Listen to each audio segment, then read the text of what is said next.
Good morning, business students. This is week 2 of a 5-week program. So last week we were looking at functional areas. This week we're going to be looking at the recruitment cycle. So as we go through the 5 weeks, we'll be building up our knowledge on the human resources department, or the human resources element within a business. So just a little starter activity just to test your knowledge from last week on functional areas. It's 12 marks. You need to describe for me for the first question the 5 main functional areas. So when I'm asking you about describing, it's really using a few words. Just tell me what those different functions do. Then you need to list, just in bullet points, 3 tasks that take place within the human resources department. So what do they actually do? And then the last one, so for the third question, is explain 2 consequences of functional areas not working together for 4 marks. Probably take you about between 5 and 10 minutes to do this. Okay, so for 12 marks, for the first question is going to be 5 marks. So all you needed to basically tell me was, what did finance do, HR, marketing, operations or production, and admin and IT. So for finance, it really is looking at budgeting and money. It's to do with the money, the flow of money within the organisation. HR is all about recruitment and selection. It's the people element within the organisation. Marketing is looking at the sales and the development of the product and the service. Operations and production is looking at producing the good or buying in the good and then getting it out to the customers. And admin and IT are those support elements which look at meeting and greeting clients, looking at reception, answering the phone. IT is about the hardware, software and security of the organisation's function, in terms of, actually it goes across all the functions. So IT is with every single one. So it's the software that they use, the hardware that they use, so the computers, make sure that the network is safe so you can store and you can retrieve the information. Okay, 3 tasks that are taking place in the human resources department. There's actually loads, but the ones that I just picked out was recruitment and selection, looking at different training elements, and also motivation of employees. And then the last one is looking at your consequences.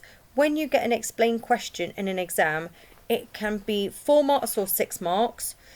4 marks generally, you'll need to make 2 points.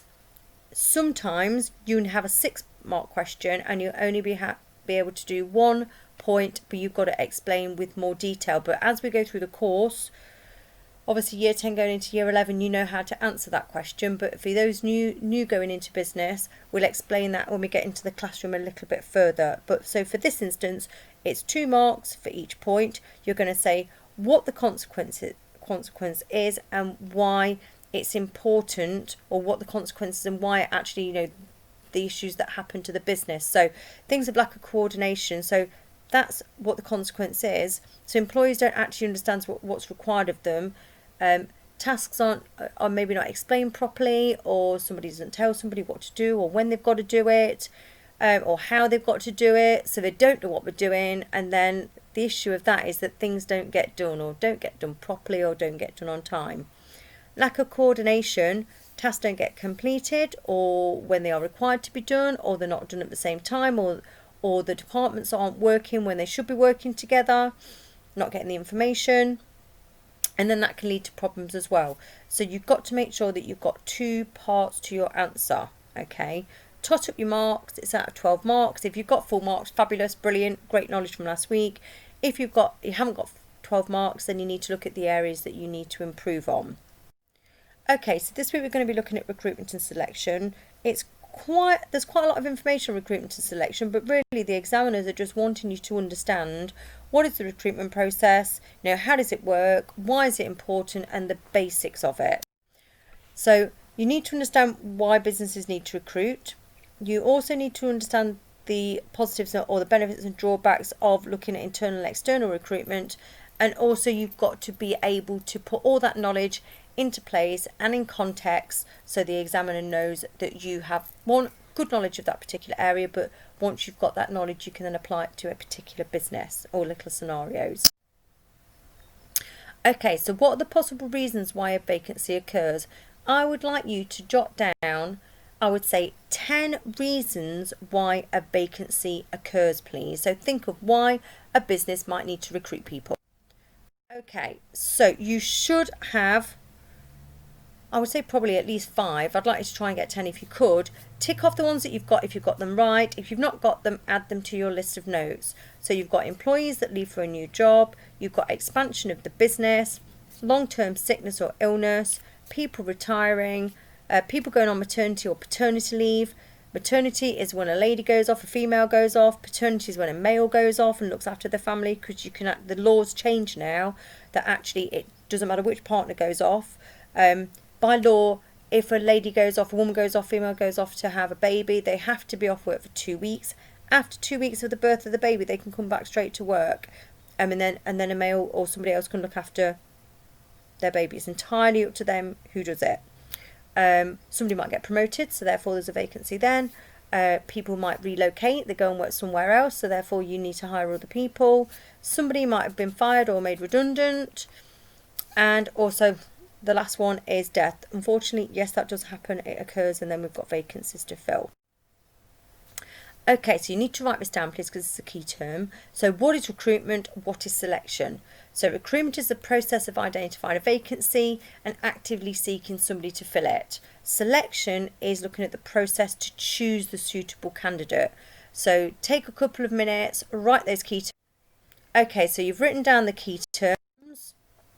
What you need to do now is you need to put this website into your search engine, and it will come up with BBC Bite Size, and it looks at reasons why, or kind of the reasons that people are employed. So what is it that the employers look for when they're recruiting. So write down some notes. It will take about 2.5 minutes, I think the video is, and then we'll come back. So couple of minutes, write some notes, look at the specific qualities that people look for when they're employing other people.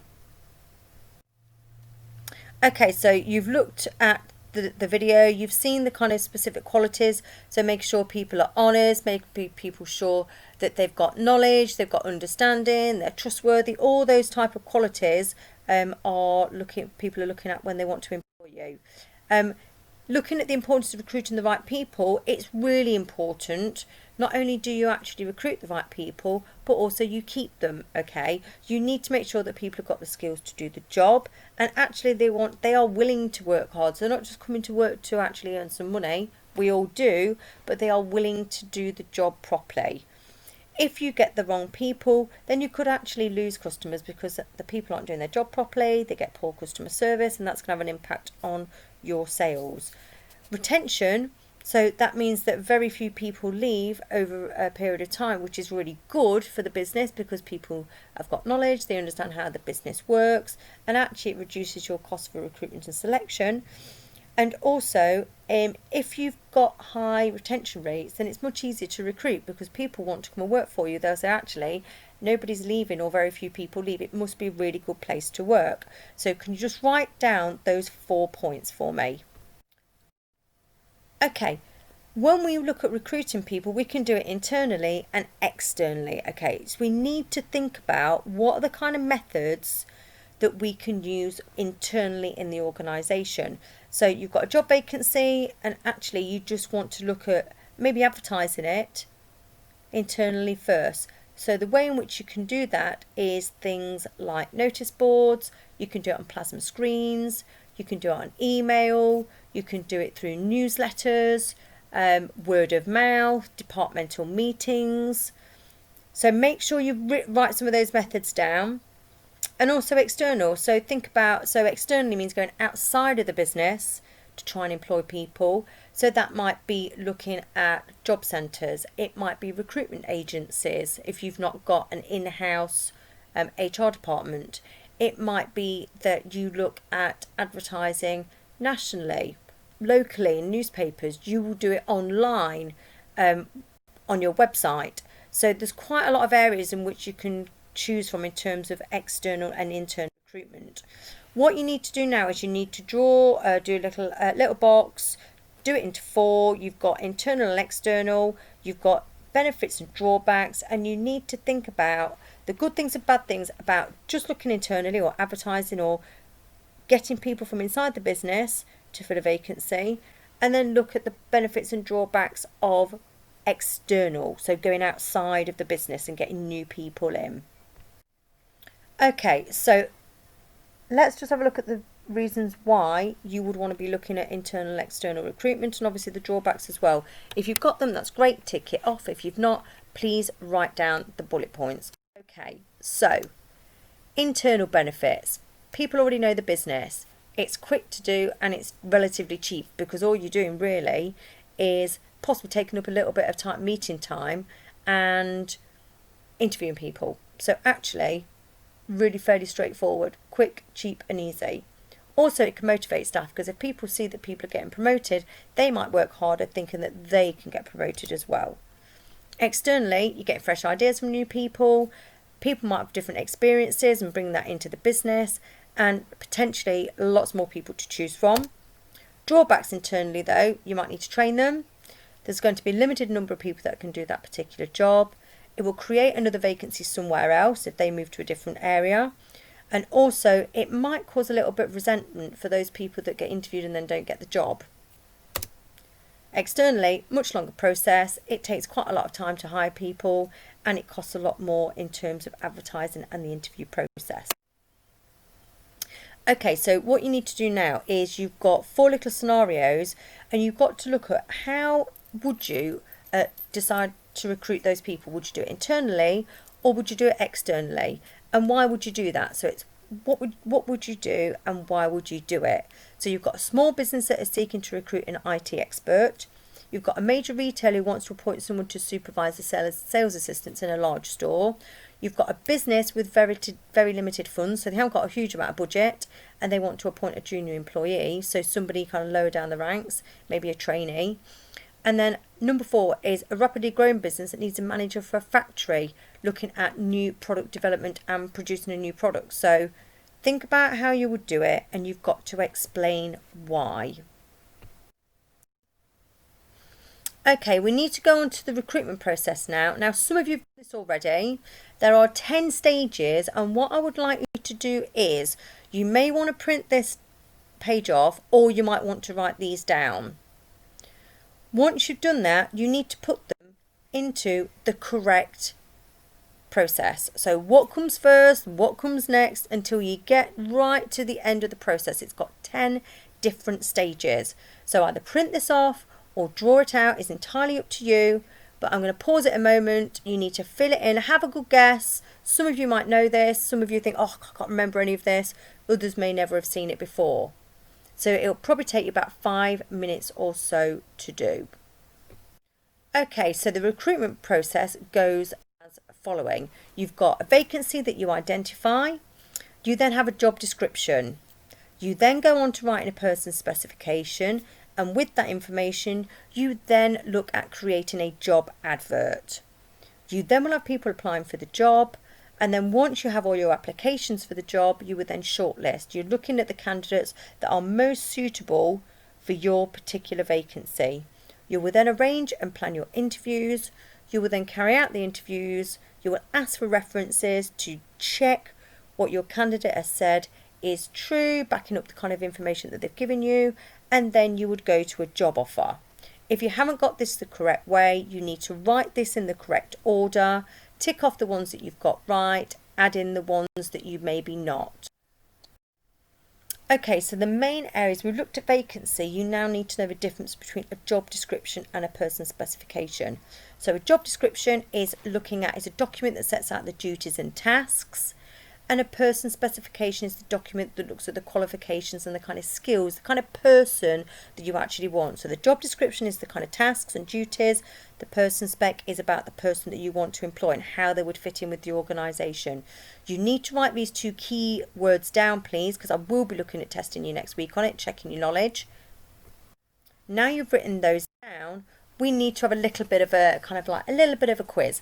You need to work out which ones are job description and which ones are the person specification. You can either highlight it or tick it or write job description or person spec or whatever you want to do. I don't mind how you do it, but you've got to make sure that you highlight from A to P which document it contains. It's the job description or it's the person specification. Again, you can print it off or you can write it out, or you can print screen it and kind of highlight it. It's entirely up to you, but I'll give you 5 minutes to do this.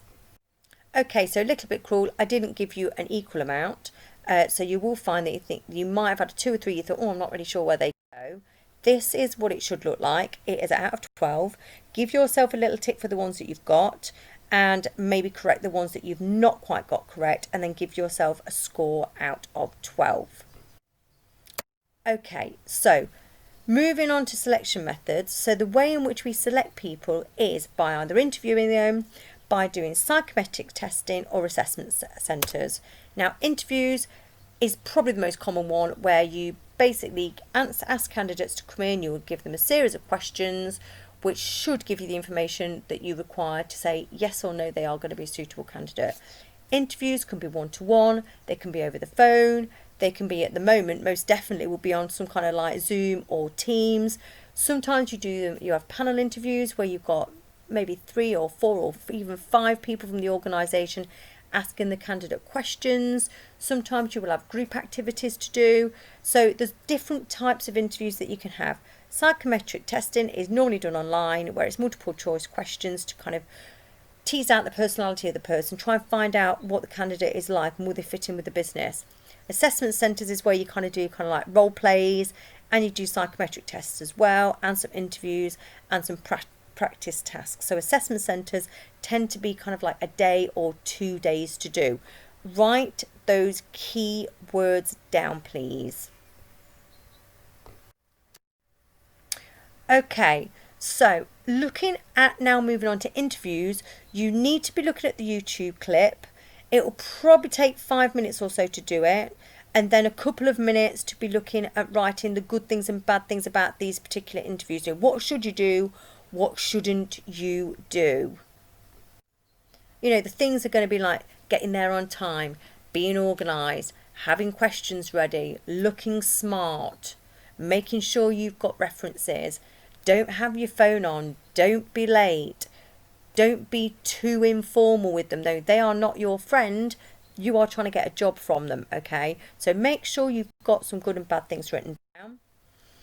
And then kind of getting on to the last little bit is just so you've got a bit of information about the types of contracts that you can get. Every employee should have a contract from their employer, and within the 30 days of being hired, they should have a contract of employment. It sets out the working hours that you have, how much you're going to get paid, the holidays you're entitled to, the duties that you have to perform at work, and where you are going to be working. We can have full-time contracts, we can have part-time contracts, and also there are 0-hour contracts and seasonal as well. You need to go and find out what 0-hour contracts and seasonal are, and I'll ask you next week. But what I'd also like you to do is looking at the good things about having a full-time and part-time workers. Okay, so full-time and part-time workers are as follows. So, you know, fewer staff in total will be needed because they're going to be there all the time. Recruitment and training are, it's lower costs in terms of, because you're only going to employ so many people. You've not got 20 people, you're only going to have to do it for maybe 10 people. It's easier to manage and control because you know how many people you've got. There's fewer staff there. People might feel more secure because they know they're going to get obviously a higher salary, more benefits. And also some people kind of they kind of think that maybe part-time workers don't necessarily or shouldn't get necessarily the same benefits. They feel that they're only in for a few hours, maybe they should do different tasks to another employee. Part-time workers, obviously it's cheaper, can be a little bit more flexible. Sometimes they just work key hours, which are the busiest times, and some people actually prefer to work part-time because it really kind of mix in with their work-life balance. Write some of those points down, please. You need to have at least 2 or 3, okay? Okay, last few minutes of the lesson, you need to be looking at kind of like plenary questions. So this is to just double check that you've understood what we've gone through today. And if you've not, what you need to do is you need to replay the video, you need to go back through the areas and look through these 5 questions. You need to have known these. You've got your fact book as well, which your fact book should give you pretty much everything that you need to know. You know, you need to understand what the term recruitment is, so it's a basic definition. You need to state 2 circumstances that businesses might need to recruit. So why does a vacancy occur? 2 pieces of information that might be on a job advert. So think about, what will be included in a job advert. It's fairly straightforward in terms of the information. In fact, actually, less is more, really. Make it simple. Advantage and disadvantage of using interviews as a method of selection. So the good things about interviewing people, and look at the benefits that a business might receive from operating an effective recruitment and selective process. So, what are the good things about going through this whole process of recruitment and selection? Okay, what I will do is I will give you the answers to these questions at the beginning of next lesson to make sure that you have got time to look at this, reflect on it, make sure you understand it. And then when I come back next week, I'll make sure that I've got the answers for you, so you can kind of sit there and you can mark it and we can see where you've gone wrong, or actually maybe where you've kind of got everything right.